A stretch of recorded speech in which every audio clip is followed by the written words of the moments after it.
বিশ্বকাপের ঠিক আগ মুহূর্তে আর্জেন্টিনাকে পেয়ে গেল অ্যানেল ডি মারিয়ার যোগ্য বিকল্প। ইস্তানবুলে ইউরোপা লিগের ফাইনালে এক আর্জেন্টাইন ফুটবলার যে জাদু দেখিয়েছেন তা এক কথায় অবিশ্বাস্য। ডিবক্সের বাইরে থেকে অবিকল ডি মারিয়ার স্টাইলে গোল করে ইস্তানবুলের 50,000 দর্শককে স্তব্ধ করে দিয়েছেন তিনি। আর এই গোলটির পর আকাশ নীল ডেরায় নতুন ডি মারিয়ার আবির্ভাব নিয়ে আলোচনা তোলা মোটেও আর অমূলক নয়। নাম তার এমিলিয়ানো বুয়েন্দিয়া।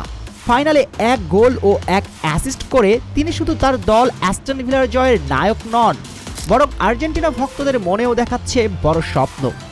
চলতি মৌসুমে আগুনে ফর্মে থাকা বুয়েন্দিয়া অ্যাস্টন ভিলার জার্সিতে কখনো অ্যাটাকিং মিডফিল্ডার, কখনো রাইট উইঙ্গার, আবার কখনো লেফট উইঙ্গার হিসেবে খেলেছেন।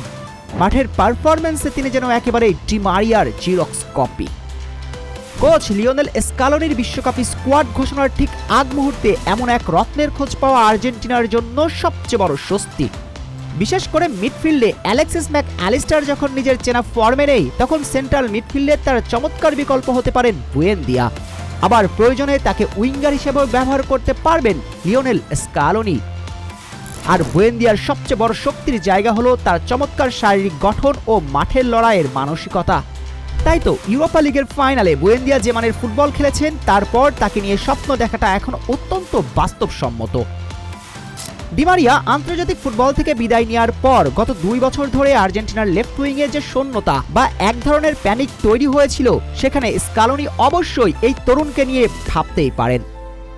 যদিও আর্জেন্টাইন বস এখনও তার চূড়ান্ত বিশ্বকাপী স্কোয়াড ঘোষণা করেননি, তবে ইউরোপা লিগের ফাইনালে বুয়েন্দিয়া যে পারফরম্যান্স দেখিয়েছেন তা কোচকে স্পষ্ট বার্তা দেয় তাকে বিশ্বকাপ বিমানে তুলতেই হবে। অবশ্য শুধু একটা ফাইনাল নয়, পুরো মৌসুম জুড়েই তো আগুনে ফর্মে ছিলেন এই আর্জেন্টাইন। চলতি মৌসুমে সব মিলিয়ে 11টি গোল এবং করেছেন 9টি অ্যাসিস্ট।